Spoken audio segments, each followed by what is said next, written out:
इस वीडियो के अंत तक आपको इस पाठ से संबंधित संपूर्ण जानकारी व प्रश्नों के लिखित उत्तर मिलेंगे। नमस्कार सभी को, हिंदी कला केंद्र में आपका स्वागत है। अगर आप इस चैनल पर नए हैं तो पहले इसको सब्सक्राइब करें व बेल आइकन को दबाना न भूलें ताकि नए वीडियो का नोटिफिकेशन सबसे पहले आपको मिले। बच्चों, आज हम पढ़ने जा रहे हैं हमारी हिंदी की पुस्तक का पाठ 3, जिसका शीर्षक है चांद वाली अम्मा। चांद वाली अम्मा यानी चांद पर रहने वाली अम्मा। ये देखो, आपने आसमान में चांद तो देखा ही होगा, पर क्या आपको वहां कुछ नजर आता है? अगर हम ध्यान से देखेंगे तो सफेद चमकीले चांद पर कुछ आकृति दिखाई देती है, जिसको लेकर कभी हमारी दादी नानी कोई काल्पनिक कहानी सुनाती रहती हैं। ऐसी ही एक काल्पनिक कहानी लेखिका तारा निगम ने भी लिखी है, जिनको चांद पर बैठी ये अम्मा दिखाई देती हैं। ये अम्मा चांद पर कैसे पहुंची, इस बात पर ये अच्छी सी कहानी है, जिसको हम सब साथ में मिलकर पढ़ते हैं।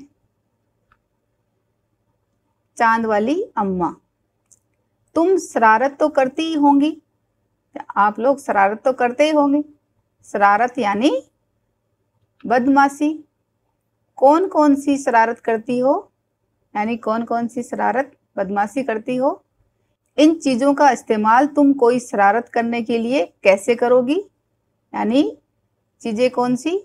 झाड़ू, पंख, कागज़, गुब्बारा, इनको लेकर बताओ आप कौन कौन सी शरारत करोगे। जैसे झाड़ू के डंडे पर बैठकर झूठ मूठ का स्कूटर चलाना या कुछ और, आप सोचो। इसी तरह पंख से क्या करोगे? पंख से सोए हुए भैया के पैरों पर चुपके से गुदगुदी कर दोगे। और कागज से कुछ एरोप्लेन या कोई पटाखा बनाकर किसी के कान के पास चुपके से जाकर बजा दोगे या किसी को डरा दोगे। और गुब्बारे को लेकर क्या करोगे? गुब्बारे में हवा भरकर किसी के कान के पास अचानक उसकी हवा निकाल दोगे गुब्बारे की, तो वो डर जाएगा, या गुब्बारे को फोड़कर उसकी आवाज़ से डरा दो। इस तरह की शरारत कभी ज़रूर करी होगी। बहुत समय पहले की बात है, एक बूढ़ी अम्मा थी। बहुत समय पहले एक बूढ़ी अम्मा थी, बिल्कुल अकेली। वो अकेली थी, उसका अपना कोई न था, यानी उसका कोई अपना यानी कोई रिश्तेदार घर में और कोई नहीं था। घर का कामकाज उसे खुद ही करना पड़ता। घर के सारे काम उसे खुद ही करने पड़ते, क्योंकि घर में तो कोई था ही नहीं। सुबह उठकर कुएं से पानी लाना, खाना बनाना आदि। तो अम्मा क्या काम करती? सुबह उठकर कुएं से पानी लाती, खाना बनाती। उसके साथ एक परेशानी थी। एक परेशानी क्या थी? वह रोज सुबह उठकर जब घर में झाड़ू लगाती, तब तक तो सब ठीक रहता, पर जैसे ही वह आंगन में जाती, आंगन यानी जो घर के सामने का चौक या खाली जगह होती है, सुबह सुबह तो सब ठीक रहता, लेकिन जैसे ही वह आंगन में जाती और झाड़ू लगाने के लिए झुकती, झाड़ू लगाने के लिए जब झाड़ू लगाते हैं तो झुककर लगाते हैं ना, तो जैसे ही झुकती तभी आसमान आकर उसकी कमर से टकराता। जैसे ही अम्मा झाड़ू लगाने के लिए नीचे झुकती, आसमान पीछे से आकर उसकी कमर से टकराता, टक्कर मारता। अम्मा उसे घूर कर देखती। घूर कर देखना यानी एक टक देखना या आंखें गाड़ कर देखना। ऐसे आंखें बड़ी कर कर घूर कर देखती तो वह थोड़ा हट जाता, यानी थोड़ा दूर हो जाता, पीछे हो जाता। फिर वह जैसे ही दोबारा झुकती, आसमान फिर अपनी हरकत दोहराता। हरकत यानी फिर वो अपनी शैतानी करता। आसमान क्या शैतानी करता था? अम्मा की कमर से टकराता था, तो वही दोबारा शैतानी दोहराता, यानी फिर से करता। 1 दिन, 2 दिन, 3 दिन लगातार यही क्रम चलता रहा, यानी हर रोज वो आसमान यही काम करता। अम्मा झाड़ू लगाए और आसमान उसे तंग करे, जैसे ही अम्मा झाड़ू लगाने आए आसमान उन्हें तंग करने आ जाए। एक दिन कुएं पर पानी भरने को लेकर अम्मा का किसी और से झगड़ा हो गया। कुएं पर जब अम्मा पानी लाने जाती तो वहां पर दूसरी और औरतें थी, उनसे झगड़ा हो गया। अम्मा जरा गुस्से में थी तो अम्मा को थोड़ा गुस्सा तो उन औरतों पर आया हुआ था। वह झाड़ू उठाकर आंगन में गई, तो गुस्से में तो अम्मा थी ही, और जैसे ही झाड़ू उठाकर आंगन में गई और जैसे ही झुकी, आसमान ने अपनी आदत के अनुसार, यानी आसमान को तो क्या आदत थी, रोज अम्मा को तंग करने की, अम्मा की कमर पर टक्कर मारने की, तो आदत के अनुसार उसे फिर छेड़ा यानी फिर तंग करा, अम्मा को फिर से तंग किया। अम्मा ने आव देखा न ताव, आव देखा न ताव, ये एक यहाँ पर मुहावरा है जिसका अर्थ है बिना सोचे विचारे कोई काम करना। तो अम्मा गुस्से में तो थी ही, जैसे ही आसमान ने अम्मा को तंग किया, अम्मा ने बिना सोचे विचारे और कसकर एक झाड़ू आसमान को दे मारी। कसकर यानी जोर से अपनी झाड़ू से आसमान को दे मारी, यानी आसमान को झाड़ू से मारा। आसमान झट हट गया, झट यानी तुरंत, जल्दी से पीछे हट गया। पर वह भी अपनी आदत से मजबूर था, आसमान को भी अम्मा को तंग करने की आदत पड़ गई थी, तो वो भी अपनी आदत से मजबूर था।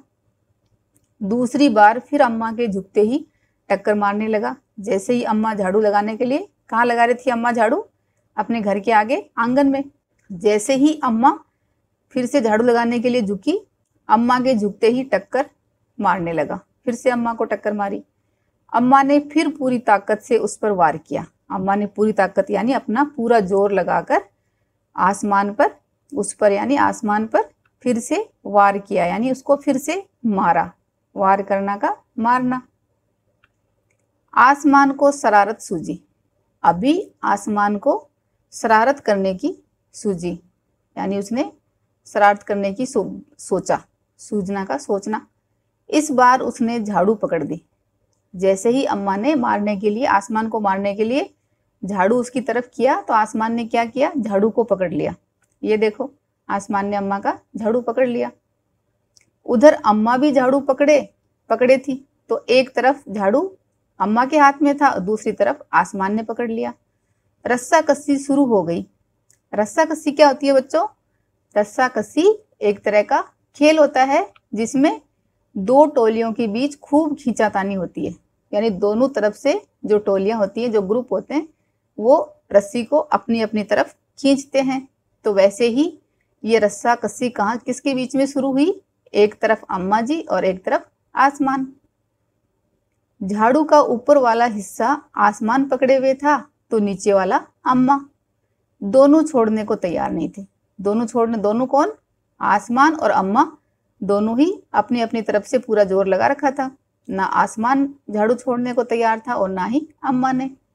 अम्मा चिल्लाई, छोड़ मेरा झाड़ू, मेरे पास एक यही झाड़ू है। अम्मा ने आसमान को कहा कि मेरा झाड़ू छोड़ दे, मेरे पास बस यही एक झाड़ू है। तब भी आसमान ने नहीं छोड़ा। बूढ़ी अम्मा कब तक रस्सा कस्सी करती? थक गई। अम्मा तो बूढ़ी थी, तो अम्मा कब तक यानी रस्सा कस्सी करते करते थक गई। आसमान ने झाड़ू खींचना नहीं छोड़ा। अब वह झाड़ू के साथ ऊपर उठने लगा। आसमान ने भी झाड़ू को नहीं छोड़ा। जैसे ही आसमान ऊपर उठने लगा, अम्मा भी झाड़ू को पकड़े पकड़े साथ में चलने लगी। उसके साथ साथ झाड़ू पकड़े हुए अम्मा भी ऊपर जाने लगी। वह चिल्लाई, मुझे नीचे छोड़ दे। आसमान ने कहा, अम्मा अब मैं तुम्हें नहीं छोड़ूंगा, ले चलूंगा ऊपर, वहीं झाड़ू लगाना। अब आसमान को भी शरारत सूझ गई, तो आसमान ने भी बोला कि नहीं अम्मा जी, मैं आपको नहीं छोड़ूंगा। तो ये देखो, सारे अम्मा जी के घर और ये सब तो यहाँ जमीन नीचे रह गई और आसमान ऊपर अम्मा को लिए जा रहा है झाड़ू पकड़े हुए। और अम्मा भी, अब पहले तो अम्मा ने झाड़ू छोड़ा नहीं। क्यों नहीं छोड़ा?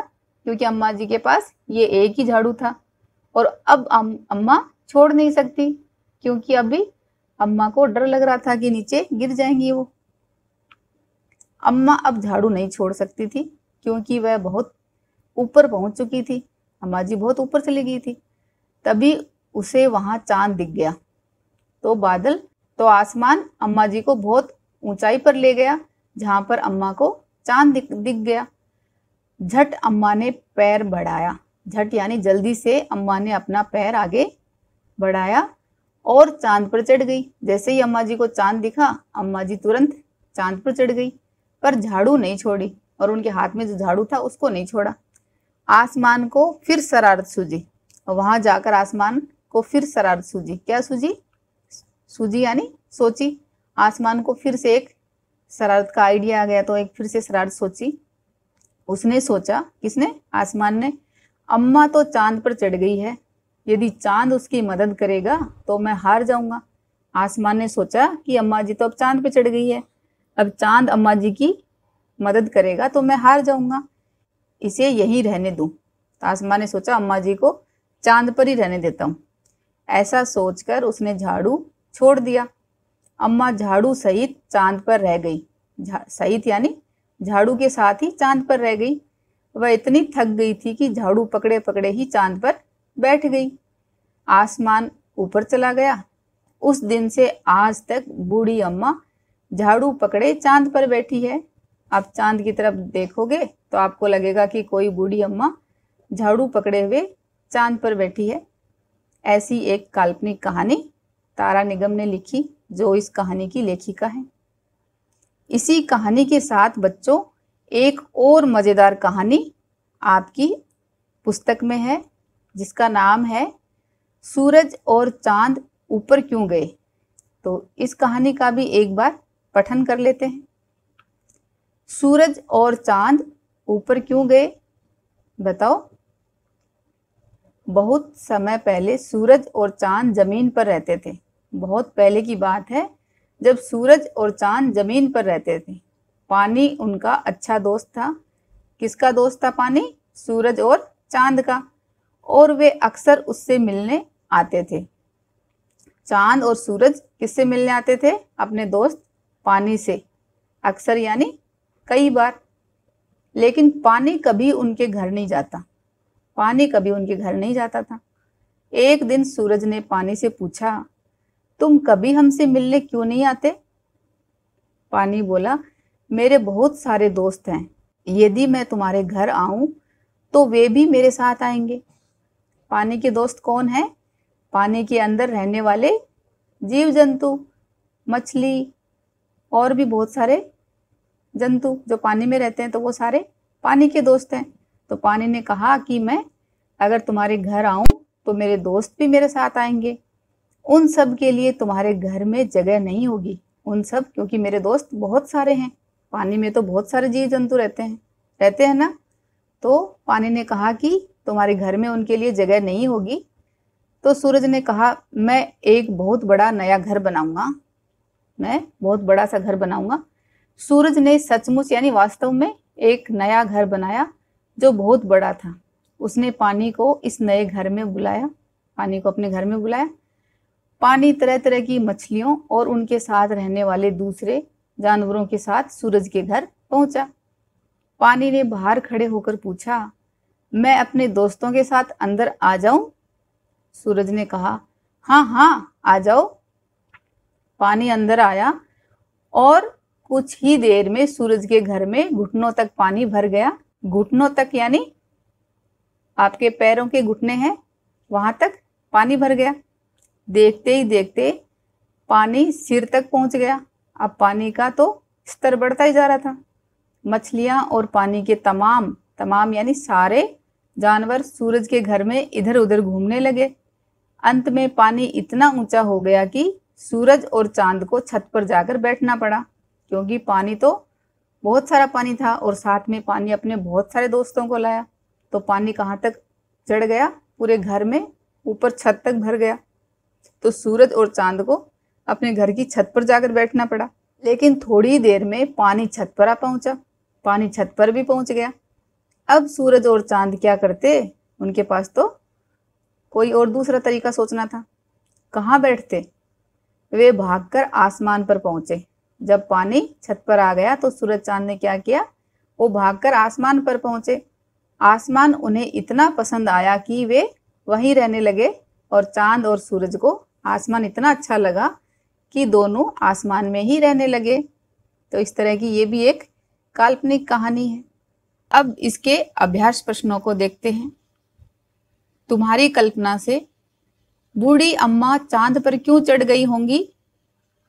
चांद को देखकर बूढ़ी अम्मा ने सोचा होगा कि आसमान से बचने का बस यही एक तरीका है। वो बहुत थक भी गई थी और उसे नीचे गिरने का भी डर लग रहा था, इसलिए अम्मा चांद पर चढ़ गई होंगी। चांद वाली अम्मा झाड़ू क्यों नहीं छोड़ना चाहती थी? चांद वाली अम्मा झाड़ू नहीं छोड़ना चाहती थी क्योंकि उनके पास केवल वही एक झाड़ू थी। ऊंचाई पर जाने के बाद तो अम्मा नीचे गिरने के डर से भी झाड़ू नहीं छोड़ना चाहती थी। चित्रों को देखकर बताओ कि अम्मा के साथ कौन कौन रहता होगा। इस चित्र को देखकर बताओ अम्मा के साथ कौन कौन रहते थे। अम्मा के साथ बिल्ली, चिड़िया, कबूतर रहते थे और आसमान भी अम्मा को तंग करने सुबह सुबह आ जाया करता था। आसमान बार बार अम्मा की कमर से क्यों टकराता था? तुम्हें क्या लगता है? आसमान को लगता था कि अम्मा अकेली हैं, इसलिए वह बार बार अम्मा की कमर से टकराता था। मुझे लगता है कि उसे अम्मा से छेड़खानी करना और उनके साथ खेलना अच्छा लगता था, ताकि अम्मा उसे डांटे और वह उन्हें तंग करे, इसलिए भी वह अम्मा की कमर से टकराता था। रूठना मनाना। जब बूढ़ी अम्मा उड़ी जा रही थी तो उन्होंने आसमान को हर तरह से मनाने की कोशिश की। बताओ उन्होंने क्या क्या कहा होगा। तो ये आप अपनी कल्पना से यहाँ कुछ भी लिख सकते हो। जैसे अम्मा ने घबराकर क्या कहा होगा? अरे अरे छोड़ दे मुझे। या गिड़गिड़ा कर क्या बोली होगी अम्मा? भगवान के लिए मुझे छोड़ दो। गुस्से से छोड़ता है या करूं पिटाई। इसी तरह अम्मा को अगर कोई तरकीब सूझ गई हो, सूझने पर तब अम्मा क्या बोली होगी? मेरा बच्चा कितना प्यारा है, मैं तुम्हें टॉफी दूंगी। तो इन जगह पर आप अपनी मर्जी से लिखो। घूरना। अम्मा उसे घूर कर देखती तो आसमान थोड़ा हट जाता। यानी अम्मा जब आसमान की तरफ थोड़ा सा घूर कर अपनी आंखें बड़ी कर ऐसे देखती तो आसमान डर से थोड़ा पीछे हट जाता। कब कब ऐसा होता है जब तुम्हें कोई घूर कर देखता है। जैसे मेरा दोस्त मुझे घूर कर देखता है जब मैं उसका मजाक उड़ाता हूँ। इसी तरह मेरे पिता मुझे घूर कर देखते हैं जब मैं उनकी बात नहीं सुनता। मेरे शिक्षक मुझे घूर कर देखते हैं जब मैं पढ़ाई के दौरान किसी से बात करता हूँ। मेरी बहन या मेरा भाई मुझे घूर कर देखते हैं जब मैं उनकी शिकायत करता हूँ। तो ये आप अपने हिसाब से लिखो। दम लगा के हईशा। कौन से खेल में बोलते हो ऐसे? रस्सा कस्सी के खेल में। ये खेल या तो आपने खेला होगा या फिर खेलते हुए देखा होगा। रस्सा कस्सी के खेल में दो टोलियों के बीच में खूब खींचातानी होती है। कुछ और खेलों के नाम लिखो जिनमें दो टोलियां खेलती हैं। टोलियां यानी दो समूह है या कोई ग्रुप खेलते हैं। तो फुटबॉल, कबड्डी, हॉकी, वॉलीबॉल, इन सब में दो टोलियां मिलकर खेलती हैं। साफ सफाई। घर की सफाई करने के लिए किन किन चीजों का इस्तेमाल होता है? आपके घर में अगर साफ सफाई करनी हो तो किन किन चीजों का इस्तेमाल करते हो वो देखो और उनको लिखो। जैसे झाड़ू, फिनाइल, बाल्टी, पानी, कूचा जिसको पोचा कहते हैं, सफाई का ब्रश इत्यादि। किन किन मौकों पर तुम्हारे घर का सारा सामान हटाकर खूब जोर शोर से सफाई होती है? घर का सारा सामान हटाकर खूब जोर शोर से सफाई कई मौकों पर होती है। जैसे दशहरा, दीपावली, नवरात्रि, कोई विवाह, कोई फंक्शन हो घर में, जन्मदिन या किसी खास मेहमान के आने पर। ये मौके खास क्यों हैं? ये मौके हमारे लिए खास होते हैं क्योंकि ये कई दिनों के बाद आते हैं। इससे हमारा मन खुश होता है। साथ ही इन मौकों पर हम मेहमानों को भी बुलाते हैं, इसलिए हम चाहते हैं कि हमारा घर साफ सुथरा लगे। सफाई के काम से जुड़े हुए शब्द सोचो और लिखो। जैसे झाड़ना, और क्या क्या काम करते हो सफाई करनी हो तो? पोंछना, चमकाना, रगड़ना, घिसना या बुहारना। काम कौन करता है? बूढ़ी अम्मा अकेली थी, उन्हें घर का सारा काम अकेले ही करना पड़ता होगा। उन कामों की सूची बनाओ, यानी उन कामों की लिस्ट बनाओ, नाम लिखो जो उन्हें सुबह से शाम तक करने पड़ते होंगे। ये भी बताओ कि तुम्हारे घर में ये काम कौन कौन करता है। तो इस कहानी के अनुसार बूढ़ी अम्मा क्या क्या करती थी? खाना बनाना, कुएं से पानी लाना, आंगन में झाड़ू लगाना और अपने कपड़े और बर्तन धोना। इसी तरह आपके घर में ये काम कौन करता है उनके नाम लिखो। जैसे खाना बनाना मम्मी व दीदी, कुएं से पानी लाना तो कुएं से तो पानी नहीं लाना होता, घर में नल से पानी लाना, आरओ या फिल्टर से पानी भरना बोतल में, मटके में। तो इस तरह के काम कौन करता है उनके नाम लिखो, पापा या मम्मी। आंगन में झाड़ू लगाना सफाई वाली या मम्मी। कपड़े व बर्तन धोना सफाई वाली या मम्मी। तुम कौन से काम करते हो, अपने कामों के बारे में बताओ। यहाँ पर आप अपने घर में कौन से काम करते हो उनके नाम लिखो, उन कामों के नाम लिखो। जैसे अपनी चद्दर समेटना, खिलौनों को सही से रखना, अपने जूते पॉलिश करना, पानी की बोतल भरना, पौधों को पानी देना। इसी तरह घर से बाहर के काम, ऐसे कौन से काम करते हो घर से बाहर निकलकर? जैसे कूड़ेदान में घर के कचरे की थैली डालना, पास की दुकान से ब्रेड लाना, पड़ोसियों को बुलाने जाना, पालतू जानवर को घुमाने ले जाना या दादाजी को बगीचे में ले जाना, या इसी तरह के कोई और काम करते हो तो उनको लिखो। कितने नाम कितने काम। इस कहानी में नाम वाले और काम वाले कई शब्द आए हैं, उन्हें छांटकर नीचे तालिका में लिखो। नाम वाले शब्द कौन से आए? जैसे आसमान, अम्मा, चांद, झाड़ू। इसी तरह काम वाले शब्द कौन से थे? जैसे झाड़ू लगाना एक काम है, पानी लाना, वार करना और चांद पर चढ़ना। इसी तरह के और भी बहुत सारे काम वाले शब्द हैं। तुम्हारी शरारत। अपनी किसी शरारत के बारे में लिखो। आपने जो भी कोई बचपन में शरारत करी हो उसकी एक छोटी सी कहानी बनाकर लिखो। मुझे तो मेरे बचपन की कोई शरारत अभी याद नहीं है, लेकिन कुछ दिनों पहले मेरी 9 वर्षीय भतीजी मिस्का ने अपनी एक शरारत बताई थी, तो मैं वही लिख देती हूँ। अरे आसमान की शरारत तो कुछ भी नहीं, मैंने तो एक बार जानबूझकर सोने का नाटक किया था। एक बार देर रात तक जब मैं अपने मम्मी पापा के साथ पार्टी से लौट रही थी, काफी देर होने के कारण मैं थक गई थी और चौथी मंजिल तक पैदल चढ़ने की हिम्मत नहीं हो रही थी। जैसे ही कार हमारे घर के सामने पहुंची, मैंने पिछली सीट पर सोने का नाटक शुरू कर दिया। पापा के आवाज लगाने पर भी जब मैं नहीं बोली तो उन्होंने मुझे नींद में समझ गोदी में उठाकर ऊपर पहुंचा दिया। जैसे ही हम घर में घुसे, मुझे जोर से हंसी आ गई और साथ ही मम्मी पापा भी गुस्सा करने की बजाय मेरी इस शरारत पर हंस दिए। तो इस तरह की आपकी भी कोई शरारत हो तो उसको लिखो।